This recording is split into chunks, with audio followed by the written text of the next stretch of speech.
Hello everyone, welcome back to IGNOU exams. आज मैं आपको जीएस में अवार्ड्स पढ़ाऊंगी। देखिए, इससे पहले वाली जो वीडियो थी ना, उसमें मैंने आपको भारत रत्न पढ़ाया था, किनको दिया गया है, कौन वो थे जिन्होंने फ़र्स्ट टाइम रिसीव किया था, जो भी स्पेशल इम्पॉर्टेंट पॉइंट्स थे, जो भी एक्सेप्शंस आती हैं अवार्ड्स में, वो सारे पॉइंट्स मैंने भारत रत्न के करवाए थे। आज हम और 3 बहुत इम्पॉर्टेंट अवार्ड्स के बारे में पढ़ेंगे, जैसे कि एक आता है हमारा पद्म विभूषण, सेकंड पद्म भूषण और थर्ड वन इज़ पद्मश्री। ये जो 3 अवार्ड्स हैं, इन्हें हम पद्म प्राइज़ भी कहते हैं, पद्म अवार्ड्स भी कहा जाता है। तो इसमें सबसे बड़ा जो अवार्ड होता है वो होता है पद्म विभूषण, सेकंड जो है वो पद्म भूषण होता है, थर्ड वन इज़ पद्मश्री।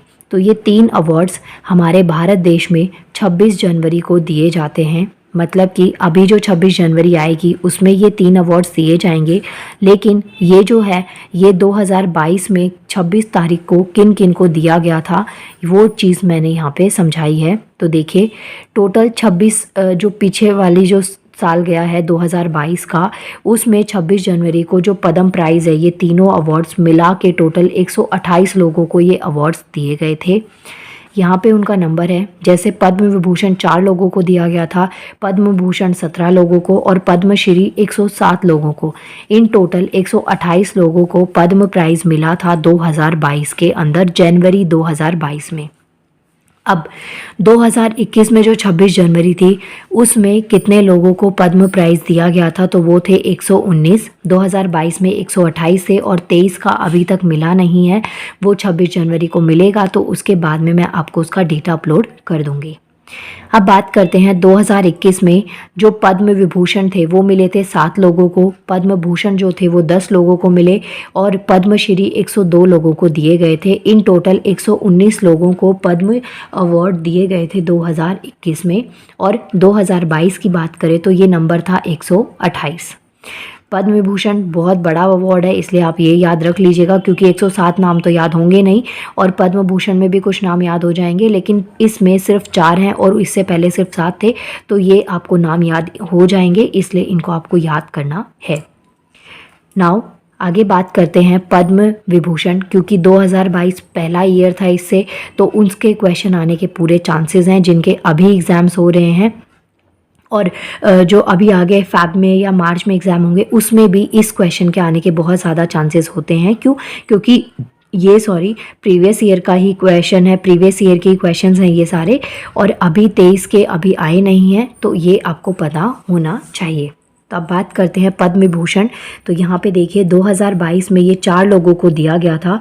वो 4 कौन थे? तो एक है Prabha Atre, next one is Vipin Rawat, third one is Radheshyam Khema और उनके बाद में आते हैं कल्याण सिंह।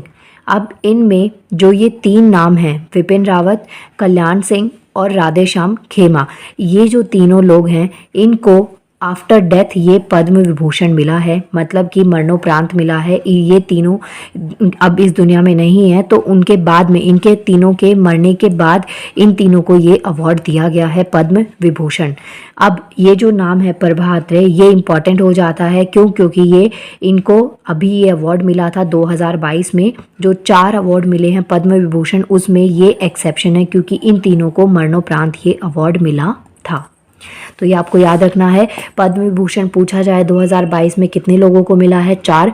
आपसे नाम दे दिए जाएं कि नीचे जो नाम दे रखे हैं उनमें से किन को जो पद्म विभूषण है वो नहीं मिला है। तो आपको ये 4 को याद रखना है कि इन चारों के अलावा कोई भी नाम है तो उन्हें पद्म विभूषण नहीं मिला है। हो सकता है उन्हें पद्म भूषण मिला हो सकता है उन्हें पद्मश्री मिला हो, लेकिन पद्म विभूषण सिर्फ इन 4 लोगों को दिया गया था 2022 के अंदर, जिसमें से ये जो 3 है वो मरणोपरांत मिला था इन्हें। तो ये आपको याद रखना है। नेक्स्ट आते हैं हमारा अवार्ड पद्म भूषण, जो कि 17 लोगों को दिया गया है 2022 के अंदर। अब 2022 में जो पद्म भूषण 17 लोगों को दिया है उनमें कौन कौन आते हैं? सारे 17 के 17 तो नहीं, लेकिन हाँ मोस्टली नाम आपको याद होने चाहिए। सबसे पहला जो अवार्ड दिया गया है वो है वर्ल्ड लार्जेस्ट जो सॉफ्टवेयर डेवलपमेंट कंपनी है, वो कौन सी है? माइक्रोसॉफ्ट। यहाँ पे देखिए दो क्वेश्चंस बन जाते हैं आपके। एक तो आपसे पूछ लिया जाए कि जो world largest software development company, मतलब कि वो कौन सी कंपनी है जो सबसे ज़्यादा सॉफ्टवेयर बनाती है, तो वो कौन सी है? माइक्रोसॉफ्ट। और इसकी स्टैब्लिशमेंट, इसको स्टैब्लिश कब किया गया था? 1975 में। माइक्रोसॉफ्ट का हेड ऑफिस पता होना चाहिए, वॉशिंगटन डीसी। जब हम ये वॉशिंगटन डीसी लिखते हैं तो इसमें डीसी की फुल फॉर्म होती है डिस्ट्रिक्ट ऑफ कोलंबिया, और ये कहाँ पे है? यूएसए की कैपिटल है, ये आपको याद रखना है। नेक्स्ट क्वेश्चन आता है कि जो माइक्रोसॉफ्ट है, अब इसे देखिए ये पद्म भूषण मिला है, दूसरा वर्ल्ड की लार्जेस्ट सॉफ्टवेयर डेवलपमेंट कंपनी है। तो अब इसमें क्वेश्चन और ज़्यादा कैसे बढ़ सकता है कि जो इनके फाउंडर या डेवलपर हैं वो कौन है? माइक्रोसॉफ्ट के फाउंडर कौन है? किन्होंने इसको स्टैब्लिश किया था? तो आंसर है इनका बिल गेट्स और पॉल एलन। ये दोनों नाम आपको याद रखने। बिल गेट्स सबको याद रहता है, लेकिन दूसरे नाम में कई बार कन्फ्यूजन होती है और एग्जाम में दोनों नाम आ जाते हैं। तो आपको याद रखना है कि जो माइक्रोसॉफ्ट है इसकी स्टैब्लिशमेंट ईयर है 1975। हेड ऑफिस इसका वॉशिंगटन डीसी यूएसए में है, यूनाइटेड स्टेट्स ऑफ अमेरिका में है। और इसके जो फाउंडर और डेवलपर है वो है बिल गेट्स और पॉल एलन। ये हो गया आपका माइक्रोसॉफ्ट का। अब इनके जो सीईओ हैं वो बहुत इंपॉर्टेंट है कि माइक्रोसॉफ्ट के सीईओ कौन है? सत्य नडेला। अब देखिए क्वेश्चन यहाँ आता है कि जो पद्म भूषण है 2022 में वो किन को मिला है? सत्य नडेला को मिला है। और इनके बारे में ये आपको पता होना चाहिए, माइक्रोसॉफ्ट के जो सीईओ हैं ये। तो इनसे रिलेटेड जितने भी क्वेश्चन माइक्रोसॉफ्ट में वनडे एग्जाम में बन सकते हैं वो मैंने यहाँ पे लिख दिए हैं। सेकंड, माइक्रोसॉफ्ट के बाद बात करते हैं, वो आती है गूगल। इनका नाम भी बहुत ज़्यादा आपने सुना होगा, अभी इस पे कंट्रोवर्सी भी चल रही है, न्यूज़ में भी है ये। तो इसका क्वेश्चन आने के पूरे चांसेस हैं। तो आपको याद रखना है कि जो गूगल है इसको स्टैब्लिश कब किया गया था? 1998 में। मतलब माइक्रोसॉफ्ट को पहले स्टैब्लिश किया गया था, माइक्रोसॉफ्ट के बाद में गूगल को स्टैब्लिश किया गया था 1998 में। हेड ऑफिस कहाँ है इसका? वो भी यूएसए में है। और आंसर है कैलिफोर्निया, यूएसए के कैलिफोर्निया में है। और ये यूएसए के वॉशिंगटन डीसी में है। नेक्स्ट आता है जो इनके सीईओ हैं वो कौन है? सुंदर पिचाई। अब इन्हें जो गूगल है इसको इनके जो फाउंडर थे, जैसे यहाँ पे जो फाउंडर है वो बिल गेट्स और पॉल एलन है, तो ऐसे कौन है? लैरी पेज और सेर्स बिल, ये आपको नाम ध्यान रखना है। सीईओ जो है वो सुंदर पिचाई हैं और ये एक भारतीय हैं, ये आपको याद होना चाहिए। और 2022 में इन्हें भी पद्म भूषण मिला है। दोनों बहुत बड़ी ऑर्गेनाइजेशंस हैं, माइक्रोसॉफ्ट और गूगल, और इन दोनों के सीईओ को 2022 में पद्म भूषण दिया गया है। नेक्स्ट यहाँ पे देखिए मैंने ना पद्म भूषण के कुछ नाम लिख दिए हैं जिन लोगों को पद्म भूषण दिया गया है, जैसे कि सत्य नडेला ऊपर बता दिया, ये कौन थे? सीईओ के माइक्रोसॉफ्ट के सीईओ हैं। नेक्स्ट नाम जो है जिन्हें पद्म भूषण मिला है वो है सुंदर पिचाई। इनके बारे में अभी बताया मैंने कि ये गूगल के सीईओ है।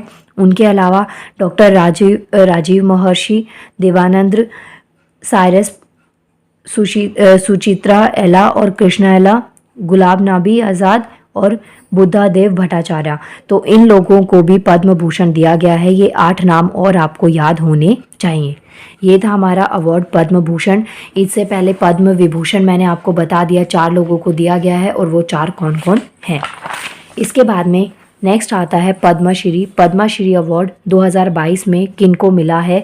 वैसे तो इसमें टोटल 107 नाम है, लेकिन कुछ सेलेक्टिव नाम जो कि ज़्यादातर न्यूज़ में थे उनके नाम मैंने यहाँ पे लिख दिए हैं, आपको याद होना चाहिए।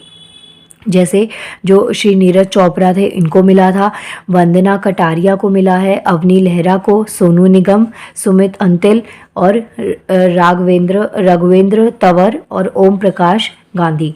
तो ये कुछ 7 लोग हैं जिन्हें पद्मश्री दिया गया है 2022 के अंदर। अब इनके बाद में पद्मश्री, पद्म भूषण और पद्म विभूषण के बाद में भी एक बहुत इम्पॉर्टेंट अवार्ड आता है जो कि है नोबेल प्राइज़। ये वर्ल्ड का लार्जेस्ट सिविलियन अवार्ड है। इसकी शुरुआत हुई थी 1901 में। इससे डायरेक्ट क्वेश्चन जो बन जाता है वो कई बार एग्जाम में यही बन जाता है कि जो नोबेल प्राइज़ है इसकी स्टार्टिंग कब हुई थी? तो इसकी स्टार्टिंग हुई थी 1901 में और ये किन किन को दिया गया है, आपको ये ध्यान रखना है कि अभी तक नोबेल प्राइज़ किन लोगों को मिला है। तो ये सब नाम हैं उनके। सबसे पहले अवार्ड मिला था वो थे रविंद्रनाथ टैगोर, इन्हें 1913 में लिटरेचर में इन्हें अवार्ड दिया गया था। फिर मिला सीवी रमन को, इन्हें 1930 में फिजिक्स में भौतिकी में सीवी रमन को नोबेल प्राइज़ मिला था। हरगोविंद खुराना जी को 1968 में मेडिकल फील्ड में औषधि के उसमें इन्हें नोबेल प्राइज़ दिया गया था। इसके अलावा एस चंद्रशेखर राव, इन्हें 1983 में फिजिक्स में दिया गया था। कैलाश सत्यार्थी को 2014 में पीस शांति के लिए नोबेल प्राइज़ दिया गया था। उनके अलावा अमृता सेन को दिया गया था 1998 में इकोनॉमिक्स अर्थशास्त्र में। वीएस नायपाल को 2001 में लिटरेचर में दिया गया था। मदर टेरेसा को दिया गया था 1979 में पीस शांति के क्षेत्र में। मदर टेरेसा को भी नोबेल प्राइज़ मिला हुआ है। इनके अलावा दो और नाम यहाँ पे, अभिजीत बनर्जी 2019 में इको अर्थशास्त्र में, वेंकट रामाकृष्ण 2009 केमिस्ट्री में, रसायन में इन्हें नोबेल प्राइज़ दिया गया था। तो ये उन लोगों के नाम हैं जिन्हें नोबेल प्राइज़ दिया गया है। नोबेल प्राइज़ की जो स्टार्टिंग थी वो क्यों हुई थी, किनके नाम पे हुई थी, तो उनका नाम था अल्फ्रेड नोबेल। स्वीडन के ये साइंटिस्ट थे, इन्हीं के नाम पे नोबेल अवार्ड दिया जाना लगा। और ये 1833 इनका बर्थ और 1896 जो है इनका डेथ ईयर है, ये आपको याद रखना है। इसके अलावा इन्होंने, जो अल्फ्रेड नोबेल थे, इन्होंने एक बहुत इम्पॉर्टेंट डिस्कवरी करी थी, बहुत इम्पॉर्टेंट चीज़ की डिस्कवरी करी थी जिसे हम डायनामाइट कहते हैं। तो जो डायनामाइट है ना, इसको डिस्कवर किया गया था अल्फ्रेड नोबेल के नाम पे 1863 में, और इन्हीं के नाम पे जो नोबेल प्राइज़ है वो दिया जाता है। नोबेल फाउंडेशन जो है वो हुआ था 1900 में 10 दिसंबर को, और 1901 में पहले अवार्ड को देने की स्टार्टिंग करी गई थी। इसके अलावा अगर क्वेश्चन आ जाए कि किस किस फील्ड में जो नोबेल प्राइज़ है वो दिया जाता है, किस किस क्षेत्र में नोबेल प्राइज़ दिया जाता है, तो वो फिजिक्स, भौतिकी, केमिस्ट्री, रसायन, मेडिकल, औषधि, लिटरेचर और इको अर्थशास्त्र, पीस, शांति, इन चीज़ों में जो नोबेल प्राइज़ है वो दिया जाता है। ऊपर के जितने भी नोबेल फील्ड में नोबेल प्राइज़ दिया जाता है वो सब स्वीडन में दिया जाता है, लेकिन जो पीस का, शांति का जो नोबेल प्राइज़ मिलता है वो अलग से मिलता है नॉर्वे में। तो आपसे क्वेश्चन पूछ लिया जाए कोई भी एक नोबेल प्राइज़ कि ये वाले टाइप का जो नोबेल प्राइज़ मिला, जैसे मान लीजिए ये दे दिया जाए, कोई भी एक एग्जांपल लेते हैं, जैसे इनका दे दिया जाए कैलाश सत्यार्थी, इनको पीस में, शांति के लिए नोबेल प्राइज़ मिला था 2014 में। तो ये कौन सी जगह इन्हें दिया गया होगा, तो पीस का जो नोबेल प्राइज़ है, शांति का जो नोबेल प्राइज़ है वो नॉर्वे में दिया जाता है। इसके अलावा ऊपर के जितने भी हैं वो सब स्वीडन में दिए जाते हैं। एक क्वेश्चन और आ जाए कि जो 1968 है ना, उसमें इकोनॉमिक्स को ऐड किया गया था नोबेल प्राइज़ की शीट में। जो ये नोबेल प्राइज़ है ना, इसमें जो इकोनॉमिक्स है, ये वाला जो फील्ड है, इसको 1968 में ऐड किया गया था, और 1969 में पहला इंसान था जिसे इकोनॉमिक्स नोबेल प्राइज़ मिला था, और उनका नाम यहाँ पे मैंने दे दिया है, 1969 में इनको दिया गया था।